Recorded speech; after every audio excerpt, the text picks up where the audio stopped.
let's just get into it about Saquon Barkley because you have him pretty high on your list. So why have you bought into this hype? For me, he's injury prone. First, there was a sprained ankle in 2019, then an ACL tear in 2020, and then most recently, he was sidelined for another ankle injury last season. He had just 593 yards and 2 rushing touchdowns in 2021. Why are you high on Saquon Barkley this year?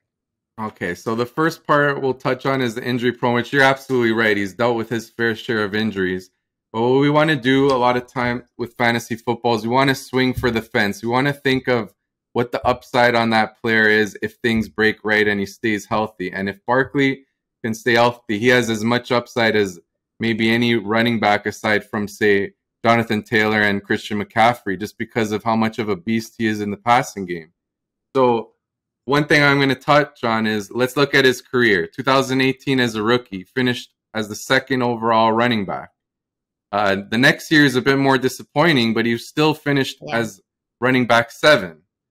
We look at the 2020, tore his ACL in week 2, so we give him a pass for that. Just bad luck. Last year, he comes off the he comes off the torn ACL. He deals with more injuries. He's plagued by poor play calling, and he has a really bad season. But now you look at the situation there. They got rid of Joe Judge and Jason Garrett. They bring in Brian Dable, who helped Josh Allen really take the next leap as a passer. I think it'll be an improved offense.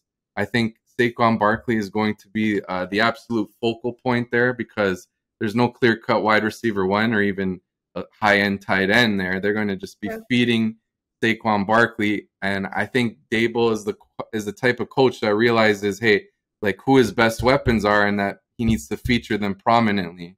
And also the fact that their offensive line, while still questionable, you know, they still drafted Evan Neal with a high first rounder.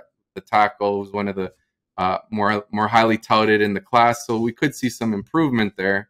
And by all reports, he's healthy now. It's similar to McCaffrey, like he's fully healthy now. It's all systems go. So I'm going to take an optimistic outlook in thinking that maybe he could maintain that health over the course of the season. I know it's really high on him, but I'm just really bullish on what's in store.